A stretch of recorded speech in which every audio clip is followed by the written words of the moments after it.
고린도후서 11장 1절로 9절까지만 보겠습니다. 계속해서 바울이 사도의 직분, 자기에게 준 예수님께서 주신 사도의 직분을 변호하면서 거짓 선생들, 거짓 사도들에 대하여 너희는 왜 그렇게 관대하냐, 그런 말을 해주고 있습니다. 바울로서는 고린도 교회에 사실은 이번 편지를 통해서 어떤 의미에서 좀 정확한 틀을 세우려고 하는 그 느낌이 굉장히 강합니다. 한번 교회가 흐트러지니까 굉장히 힘들어졌거든요, 고린도 교회가. 그러니까 바울로서는 이번 기회에 확실하게 좀 뭔가 질서를 잡고 그 다음에 교회가 가야 될 방향을 바르게 잡아야 된다라는 바울 나름의 전략을 가지고 있는 것 같아요. 그러다 보니까 특별히 반대파, 바울을 반대하는 사람들이 걸고 넘어지는 것이 바울이 사도가 아니다라고 우리는 생각한다, 이렇게 주장하는 거거든요. 그러니까 바울이 내가 모든 사도보다 더 뛰어난 인간이다, 이렇게까지 자기 얘기를 하는 거예요. 자, 일단은 11장 1절 보십시다.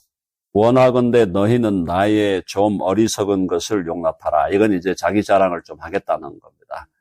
아직도 내가 하는 말을 잘 이해하지 못하는 사람들이 있으니까 내가 누군지를 좀 밝혀야 되겠다. 사실 바울을 능가할 사도가 없었습니다. 누가 바울을 따라갑니까? 못 따라갑니다. 베드로, 요한, 택도 없어요.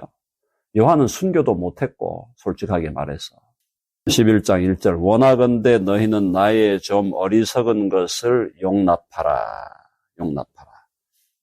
자랑 좀 하겠다, 이런 얘기입니다. 청하건대 나를 용납하라. 바울의 마음은 굉장히 겸손하고 온유한 사람이 되었습니다. 그가 그런 사람이 결코 아니었죠. 포악한 사람이었어요. 아주 포악하고 사람을 죽이는 것을 하나도 겁내지 않고 사람 잡아가지고 감옥에 가두는 것을 그냥 막 담대하게 행하는 굉장히 폭력적인 인간이었습니다. 처음에요. 열정적이고 지나친 열정, 그리고 지나친 폭력성을 가진 인간이었다.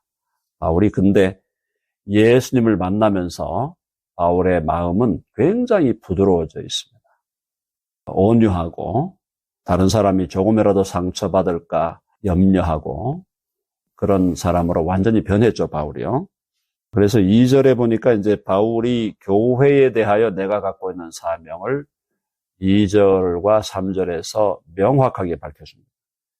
내가 하나님의 열심으로 너희를 위하여 열심을 낸다. 내가 열심 내는 게 내 열심이 아니다. 하나님의 열심이다. 이게 굉장히 중요한 얘기입니다. 여러분이 인생을 좀 살다가 뒤를 돌아보면 야, 내가 그때 어떻게 그렇게 했지? 이런 때가 있으실 거예요. 야, 예를 들어 우리 장로님 같은 경우 야, 그때 어떻게 그 의약품을 가지고 몇 톤씩 되는 걸 가지고 선교지에 갖다 주고 야, 그걸 내가 어떻게 했지? 그런 생각이 드실 수도 있는 거죠. 근데 그게요, 사람의 열심으로 하는 게 아닙니다. 그때 우리가 열심이 없었다는 게 아니에요. 열심은 있었어. 근데 그 열심을 끌고 가는 게 하나님의 열심이었다. 여러분들도 나중에 좀 세월 지나고 야, 덴버 드림교회 새벽기도 우리가 왜 그렇게 열심히 했지? 미친 거 아니야? 그런 생각을 할 때가 옵니다. 아니, 새벽 신학교 정신없이 왜 저랬지? 이랬던 때가 오는 거예요. 근데 그게 사람의 열심으로 하는 게 아니라는 겁니다. 세월 지나보면은 아, 그때 하나님이 특별한 어떤 열심을 우리들에게 주셨구나. 그래서 우리가 그때를 잘 살려야 돼요. 물 들어올 때 노저라는 얘기 있잖아요. 그 기회를 놓치면 안 돼요. 은혜가 임하는 자리에 현장을 지켜야 돼. 어쩔 수 없이 줌으로 들어오시는 분은 이해하지만은 은혜의 현장을 지키는 것이 지혜로운 자예요. 은혜가 폭포수처럼 쏟아지는데 이 현장에 있지 않겠다? 그 자체가 이미 어리석은 인간이라는 걸 보여주는 겁니다. 내가 하나님의 열심으로 너희를 위하여 열심을 내노니, 바울이 하고 싶어 하는 것은 내가 너희를 정결한 처녀로 한 남편인 그리스도께 드리려고 중매함이로다. 핵심 포인트죠. 교회가 뭐냐라고 할 때 교회에 대해서 많은 이미지들이 있습니다. 성경에 교회에 대한 이미지가 대표적인 것이 한 15개 있는데 그 중에 가장 대표적인 이미지는 교회는 그리스도의 몸이다라는, 해볼까요? 교회는 그리스도의 몸이다.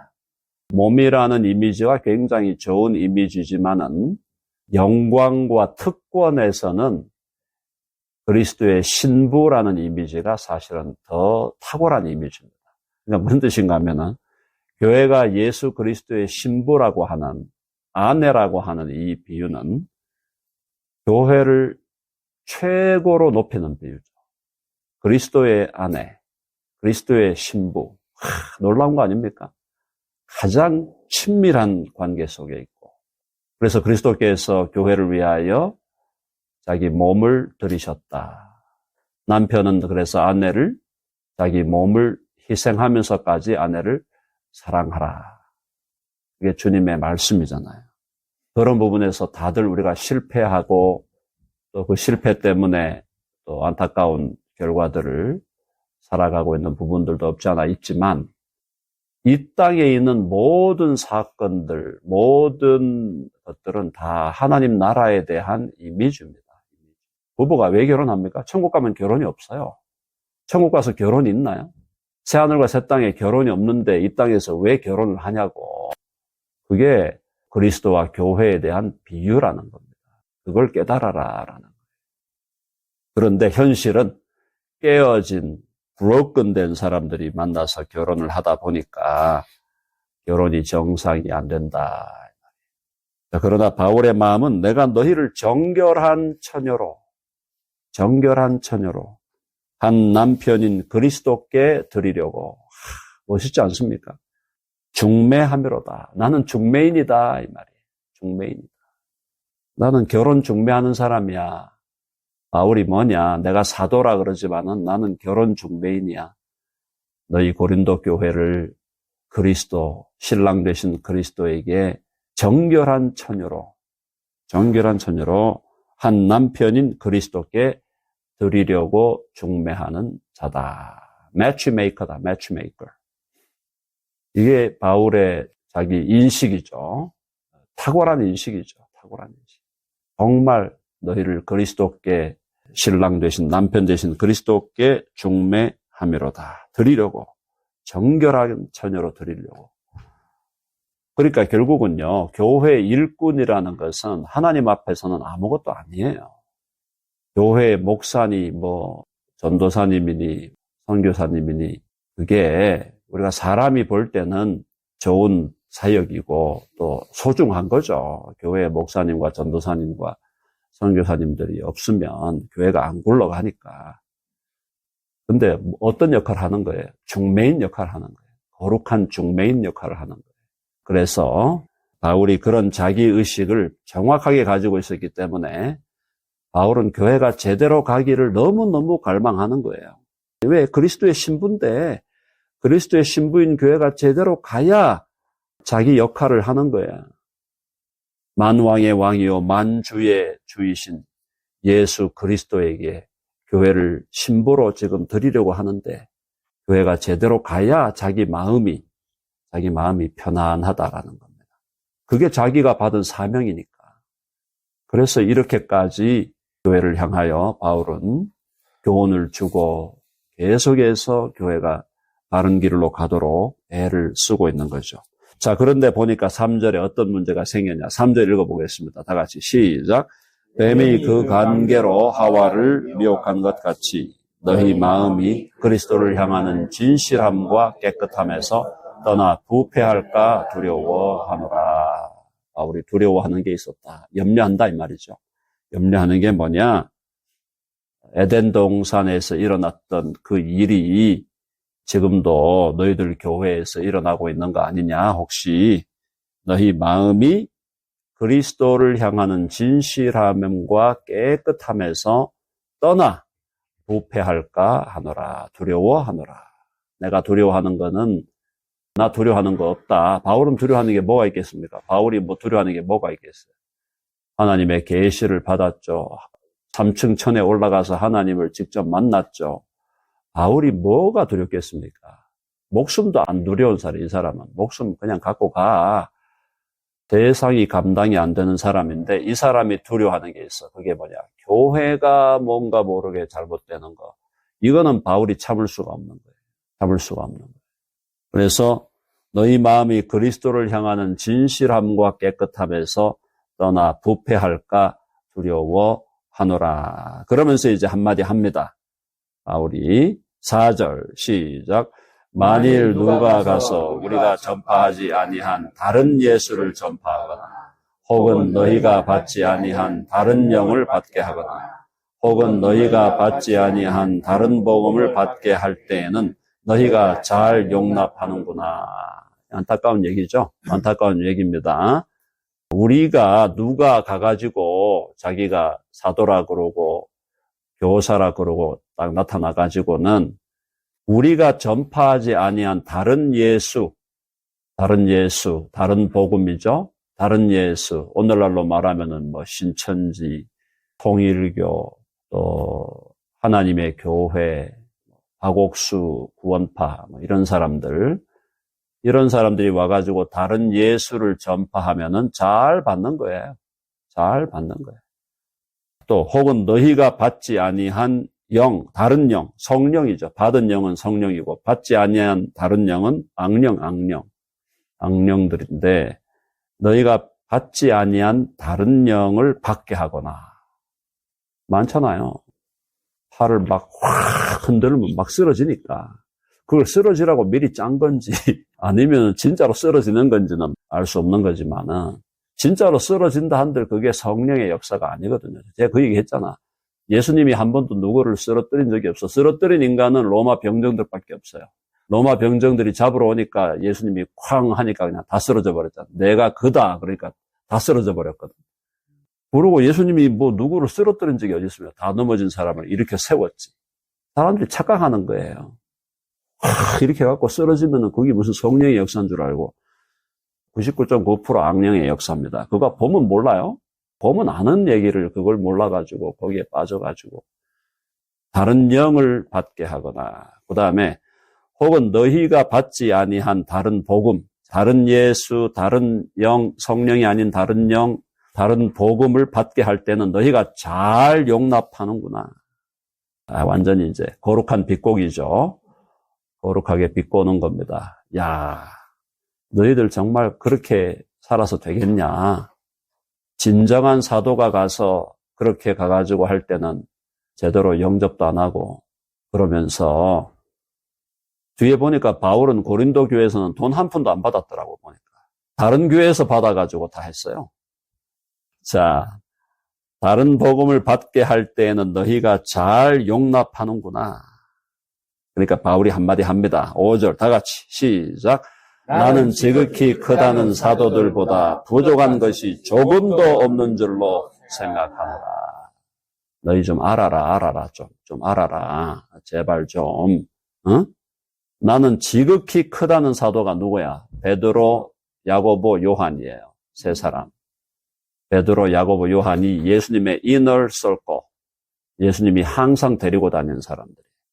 그래서 이 세 사람보다도 베드로, 요한, 야고보보다도 부족한 것이 조금도 없는 줄로 생각한다. 이것도 바울이 살짝 낮췄지 자기를.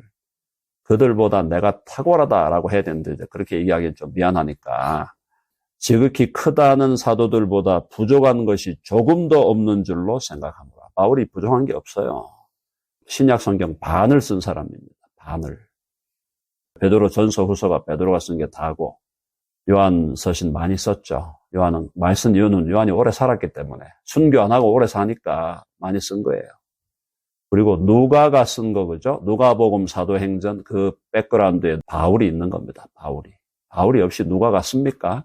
쓸 수 없어요. 그렇게 보면 신약의 3분의 2를 쓴 사람이 바울이라고. 바울. 그런 사도를 우습게 보고 말도 안 듣고 고린도 교회는 참 진짜 회초리 세게 맞아야 되는데 그걸 하나님이 참고 계시고 바울도 어떻게든 이 사람들의 마음을 돌려서 부드럽게 잘 돌려서 하려고 애를 쓰고 있습니다. 6절에 보니까 바울이 말에는 부족하다. 이걸 스스로 인정을 하네요. 6절 읽어봅시다. 시작. 내가 비록 말에는 부족하나 지식에는 그렇지 아니하니 이것을 우리가 모든 사람 가운데서 모든 일로 너희에게 나타내었노라. 비록 말에는 부족하다. 조금 말에 부족한 점이 있었던 것 같아요. 현실적으로. 그러니까 다 주지는 않으신다, 하나님이. 하나님께서 한 인간에게 모든 걸 다 주시지는 않습니다. 그게 하나님의 거룩한 지혜죠. 지식에 탁월했죠. 지식에는 그렇지 아니하니 이것을 우리가 모든 사람 가운데서 모든 일로 너희에게 나타내었다. 하늘의 지식이죠. 하늘의 지식, 신령한 지식, 계시의 지식에 있어서 절대 부족하지 않고 다른 모든 사도들보다 지극히 크다는 사도들보다 조금 더 부족함이 없다. 그 다음에 7절도 읽어보겠습니다. 시작. 내가 너희를 높이려고 나를 낮추어 하나님의 복음을 값없이 너희에게 전함으로 죄를 지었느냐. 7절 말씀 귀한 말씀이에요. 내가 너희를 높이려고. 너희를 높이는 건 뭐예요? 너희를 그리스도의 신부로, 너희를 그리스도의 신부로 하나님의 아들과 딸로 우주의 통치자로 너희들을 높여주려고 높이는 거단 말이에요. 예수님을 믿는 것은 하나님이 우리를 높이시는 거죠. 예수님은 낮아지시는 거고. 너희를 높이려고 나를 낮추어. 어떻게 낮췄습니까? 완전히 종으로 낮췄죠. 노예로. 거의 노예 수준으로 낮췄잖아요. 나를 낮추어 하나님의 복음을 값없이 너희에게 전함으로 죄를 지었느냐. 바울이 죄 지은 게 있습니까? 고린도 교회가 역적인 거지. 바울이 죄 지은 게 하나도 없어요. 너희를 높이려고 나를 낮추어 하나님의 복음을 값없이 너희에게 전함으로 죄를 지었느냐. 그러면서 8절 시작. 내가 너희를 섬기기 위하여 다른 여러 교회에서 비용을 받은 것은 탈취한 것이라. 야, 이거 참 바울이 이런 얘기까지 하네요. 내가 너희들한테 살해받은 거 한 푼도 안 받았다. 그 얘기예요. 한 푼도 안 받았고 내가 너희를 섬기기 위하여 다른 여러 교회들에서 비용을 받았다. 그쪽에서 비용을 대었고 그거는 탈취한 것이다. 이 얘기는 뭐냐면 어떤 의미에서 그 교회들이 약간은 강요받은 느낌으로 낸 거다. 그 얘기예요. 고린도 교회가 자라야 되는데 교회가 힘이 없지 않냐. 그러니까 여러 교회들이 좀 도와주셔야 되겠습니다. 간곡하게 편지를 쓴 거죠. 그래서 다른 교회들에서 헌금이 들어와갖고 그걸로 자기 생활하고 고린도 교회에 가갖고는 그냥 퍼주기로 한 거예요. 퍼주기. 그래서 제가 아까 얘기 드린 거예요. 퍼주기 하니까 가치를 모른다 이 말입니다. 그런 얘기 하시잖아요. 귀한 것 줄 때 돈 받아라 그러잖아요. 돈 안 받고 귀한 것 주면 가치 있는 건 모른다. 9절까지만 보겠습니다. 9절 시작. 또 내가 너희와 함께 있을 때 비용이 부족하였으되 아무에게도 누를 끼치지 아니하였음은 마게도냐에서 온 형제들이 나의 부족한 것을 보충하였음이라. 내가 모든 일에 너희에게 폐를 끼치지 않기 위하여 스스로 조심하였고 또 조심하리라. 바울의 마음을 이해하시겠죠? 너희와 고린도 교회에 너희와 함께 있을 때 비용이 부족했다. 선교 비용이 부족했는데 아무에게도 누를 끼치지 아니하였음은 마게도냐에서 온 형제들이 나의 부족한 것을 보충하였다. 마게도냐가 조금 더 형편이 나았거든요. 특별히 빌립보 교회가 좀 더 성숙한 교회였던 것 같아요. 그러니까 거기서는 헌금이 아주 관대하게 들어왔고 여기는 벌써 헌금할 자세도 안 돼 있고 준비도 안 돼 있고 능력도 안 되니까 그러니까 경제적으로도 고린도 이 교회에 모인 분들이 좀 연약했던 것 같고 그러니까 어쨌든 그들에게 폐를 끼치기는 그렇고 하니까 자 마게도냐에서 온 형제들이 나의 부족한 것을 보충하였음이라. 내가 모든 일에 너에게 폐를 끼치지 않기 위하여 스스로 조심하였고 또 조심하리라. 너희들의 형편을 아니까 그렇게 한 것이다. 그러면은 뭐 바울이 생활하고 선교해야 되는데 자기도 생활하고 자기도 선교하면서 선교 비용이 얼마나 됩니까? 팀으로 다니려면은 얼마나 들겠습니까? 그러니까 텐트 메이킹도 하고 직접 일도 하고 또 헌금도 거두고 하는 그런 일을 다 한 거죠. 바울이 그런 의미에서 본인은 일해서 돈 벌기도 하고 펀드레이징도 하고 다 한 거예요. 근데 고린도 교회는 봐준 겁니다. 교회 상황을 아니까.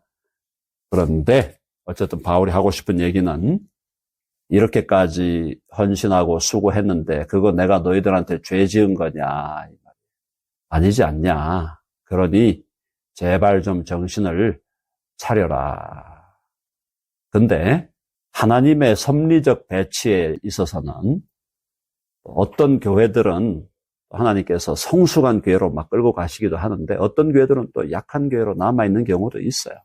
그런 상황에서도 여러 가지가 배치되게 하셔서 하나님이 역사하는 것도 있는데 어쨌든 하나님께서 바울을 통하여 고린도 교회에게 주시는 말씀은 너희가 더 자라야 된다.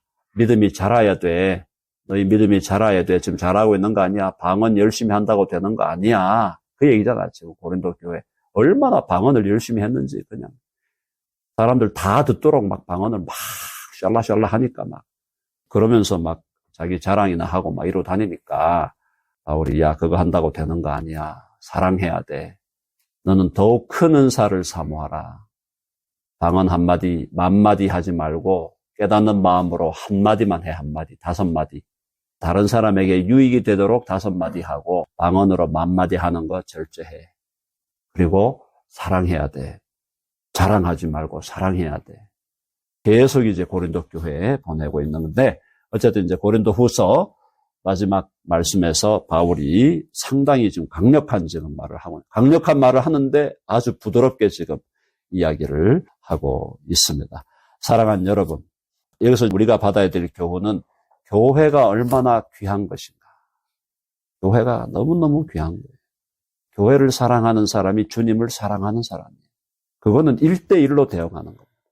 교회를 우습게 본다. 벌써 교회에 대해서 픽픽거리고 교회가 인간이 모여있으니까 문제가 있을 수밖에 없죠. 근데 교회를 픽픽거리고 교회가 어떻고 저떻고 그런 사람은 볼 거 없어요. 믿음이 없는 사람들이에요. 저는 보입니다.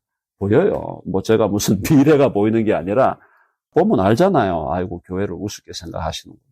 그럼 뭐 우리 식구가 아닌 거지.